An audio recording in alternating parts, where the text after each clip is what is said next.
for you? Ano ibig sabihin nun?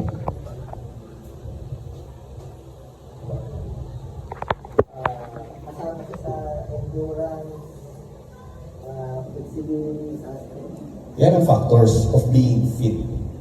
Diba? Endurance, mind-muscle connection, reaction time, agility, speed, strength. Lahat yan is factors para tinatawag na fit ka. Pero ano yung fitness? Okay, bigyan kayo ng tip pag nag-apply kayo here and abroad. Pag tinanong kayo, sagutin nyo kagad, fitness is a lifestyle. Diba? Ganun lang kasimple. Lifestyle yan eh. Ibig sabihin, habang buhay mong gagawin yan. Ngayon, habang ginagawa mo yun, yung mga sinabi niya, lahat yun magkakaroon ka. Kasi habang nag-workout ka, magkakaroon ka ng endurance. Habang nag-workout ka, lalakas yung mind and muscle connection mo. Lalakas yung reaction time mo. Reaction time, for example, boxing, sinunto ka, iwas ka. Reaction time yun. Binato ka ng bolas, masasalo ka, reaction time, kasi fit ka eh. Strength, obviously, alam niyo ibig sabihin ng strength. Diba? Agility, alam niyo naman ibig sabihin nun. Agile kayo.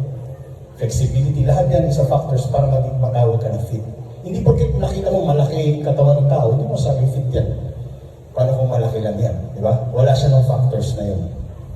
Okay? Hindi muna tayo muna sa bodybuilding, fitness muna tayo. Okay? Kung ba't ko sinabi sa inyo regarding fitness is a lifestyle? Kasi, pag kayo, mga bagong coaches or yung mga kayo lang sarili, pagka gumawa kayo ng program, pari mag-i-enroll ako dito, 3 months time wala nangyari, ayaw nyo na. Bakit? Kasi mali. Bago yung katawan, ikaw naman ang 12 weeks na pala kailangan, 3 buwan lang. Diba? Ngayon, lumapit ka sa coach. Coach, gusto kong maging katulad ni ganito. Ganyan kalaki. Ikaw naman si coach, dahil handa magbayad yung client, oo ka. Diba? Sino mga sikat ngayon, idol natin? Na yung mga putok yung pangalan ngayon na gusto nyo maging katulad. Sino? Samsung, sobrang laki naman. Doon medyo baka makonte bro. Times 4 yun eh. Huwag na ako. Lipas na tayo. Iba naman yung mga uso ngayon, mga sikat ngayon. Sino? Smart Fit. Okay, Smart Fit. Di ba? Gago kayo. Okay, Smart Fit na lang. Kilala niyo ba lahat sa Smart Fit? Okay.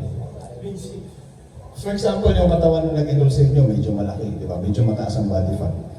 Tapos gusto niya Smart Fit.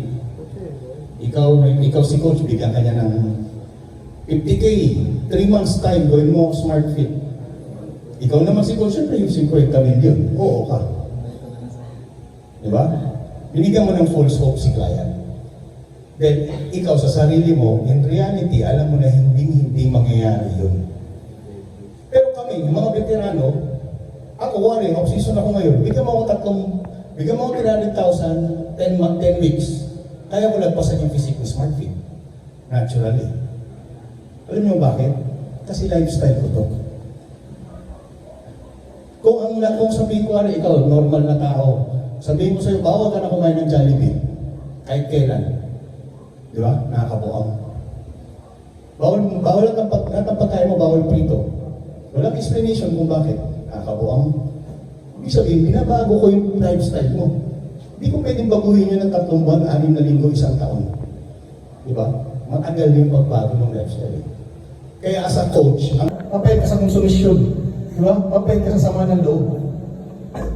Sino nakatry na rito? Maliban sa mga bodybuilders. Kamote at chicken breast lang. Sino nakatry na? Subukan nyo. Sobrang hirap. Tapos yung chicken namin, kailangan pinakuluan lang. Bawal lahat na basa. Hindi wala naman air fryer ng araw eh. Diba? Ngayon lang yan eh. Ang chicken breast ko nung pinakukuluan lang namin sa luya. Tapos babaulin mo sa trabaho, pagbukas mo, ang bango. Sarap, no? Ang bango na, nandito lang, ayaw bumaba. Mga araw yun ha. Ngayon, wala nang problema sa kasi, wala problema sa toyo, lahat yan pwede. Minerals yan eh. Walang calories yan eh. Di ba? Hindi yan bawal. Okay. Sino pinaka-normal ng katawan dito? Normal goer? Ayan. Ikaw na lang, sir. Hindi, may katawan na to eh. Pero okay lang. Ikaw na lang yung example ko. So gagawa ko ng libreng meal plan. Libre to, bili ka t-shirt mamaya. Libre coach yung mahal ang coach ni Coach Ipe. Okay, joke lang. Bro, ano pa lang name mo? Oriel po. Oriel. Coach ka? Ano coach ka? How about? Tama yung spelling ko? Yung po, pero yung birthday. You. Okay. Anong weight mo ngayon? Yung last time na nakinuha mo yung weight mo. In kilos. 67 kilos. Tapos height mo? 5'6", 167. Okay guys, centimeters kasi yung hinihingi. Convert na lang, ha? So 5'6" into inches times 2.54. Nasa Google naman lahat yan. Age? 34. Okay, nasa gitna yung edad niya. So guys, ito, meal plan niya. Ito, siya lang to. Okay? Kayo, assignment nyo, gawin nyo sa sarili niyo yan. Ayan yung formula. Okay? Para malaman nyo, kung, sa dulo kasi nito, malalaman nyo kung anong macros nyo. Maintenance, yung starting point ninyo. Malalaman na ninyo. From there, at least, natulungan ko na kayo kung saan nyo gusto pumunta. Kung gusto nyo mag-stagnant na lang habang buhay, di doon lang kayo. Gusto nyo mag-improve, adjust tayo. Gusto nyo ganito, madali lang. Ang importante, malaman natin yung starting point natin. Sa mga babae, parehas na parehas lang. Ang magkaiba lang mamaya is yung BMR formula. Yun lang, kasi the rest parehas na parehas na. Ha? Okay? So, i-compute lang natin. Enter mo lang yung 67 kilos. Yung 167 na height and yung 34 na age. Video muna tayo mag-video. Tayo mag-video.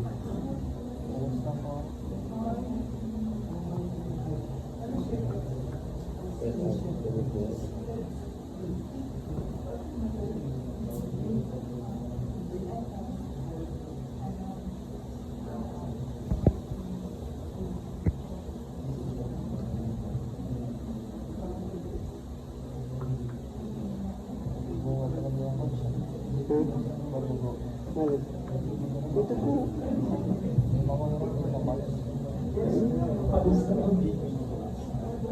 Malubog sa bulsa kasi yan. Magastos kasi yan pag ginagawa. Ha?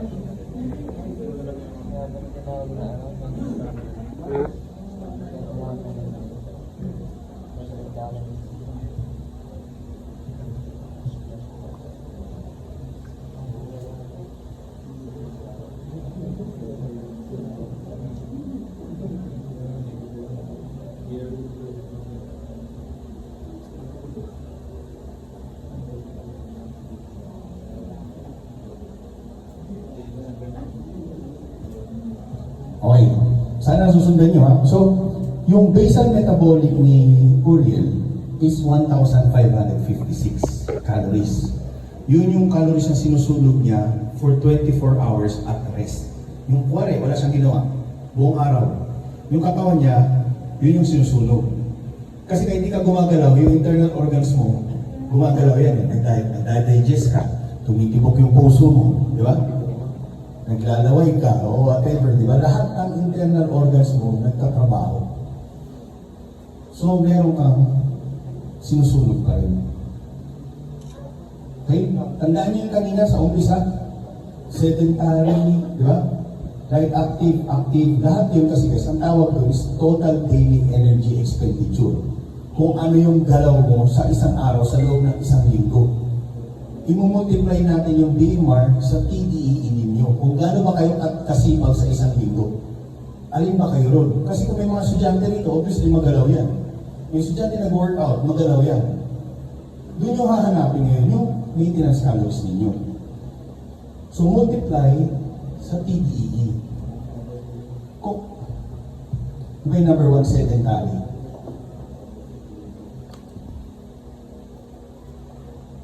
Times 1.1. I doubt na sedentary ka. Sedentary ka ba? Okay, nag-workout ka. Okay, mamaya ako tatanong yan pagka nasulat ko na lahat. Guys, ulitin ko ha, sedentary person, walang galaw. Okay? Sa isang linggo, opisina lang siya, bahay, tulog, kain. Wala siyang any form of activity. Pero, as a coach o as a gym owner, may darating at may darating sa gym ninyo na sedentary na tao. Kasi maaaring pinagsabihan na yung mga kaibigan nila na, uy, galaw-galaw para hindi ka pumanaw. Ha? O pinapunta ng doktor yan, ang pangit ng blood work mo, punta ka sa gym. Kasi kung hindi ka gumalaw, magkakaroon ka na ng ganito. Okay? Kailangan mo ng outlet. Ikaw ba naman kumain ka sa umaga tapos silog? Tanghalian mo Jollibee, hapunan mo McDonald's. Asan yung outlet nun? Asan ang expenditure? Wala. Saan magugulat? Saan ang accumulation nun? Sa dugo mo. Magugulat ka na lang yung bad cholesterol mo ang taas. Di ba? Yung good cholesterol mo ang baba. LDL, HDL sa mga blood works, nakikita niyo yan. Okay? Ang taas ng, tawag nito, ng try mo. Ang taas pati nung SGPT, S-good mo. Ano, hindi mo kumain ng isaw sa kanto. Papunta ka na sa HEPA, times 3 na yung SGPT mo. Nagtataka sila, pero parang manilaw-nilaw ka. Di ba? So wala kang outlet. Walang labas. So ayaw natin as a coach, ayaw natin na maging sedentary yung mga kliyente at yung mga tao na kapaligid sa atin. Wala ayaw ng mga doktor. Yan yung kapiti ng sakit, sedentary lifestyle. Okay? Yung iba kasi masyado nagpapayaman, nakatutok lang sa computer, di ba? Lalo yung mga trader, nakakalimutan nilang gumalaw. Ba't natatawa kayo? May trader ba kayo? Forex, eh. Pinasok ko kasi ang sakit ng ulo ko dyan, eh. Balik ako sa gym. Anyway, so, sedentary. So, hindi ka, malabong ganito ka. Okay, lagay natin sa ano. Next is light active.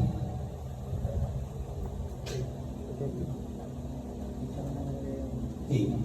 Multiply mo yung BMR mo sa 1.2 kung light active ka. Again, yung light active, merong dalawang activity sa loob na isang linggo, pero sedentary pa rin na most of the week. Doon nyo yung multiply.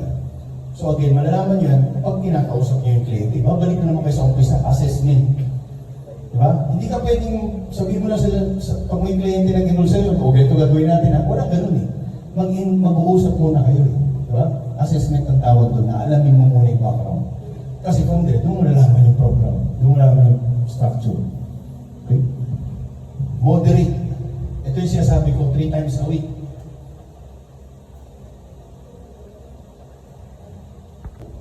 Yan yung sinasabi ko na 3 times a week nag-workout pero walang structure yung program. Basta buhat lang ng buhat. Okay pa rin yun kasi gumagalaw pa rin siya. Diba? Ngayon kung ang goal is to build muscle, syempre hindi mangyayari agad-agad yung matatagalan. Pero importante, gumagalaw yung tao. So hindi siya mali, hindi rin siya tama in a way unless gusto nyo mag-muscle. So pag may nag-enroll sa inyo na 3 times a week, nag-workout, pwede nyo consider yung moderately active as yung PPE niya. Next is active.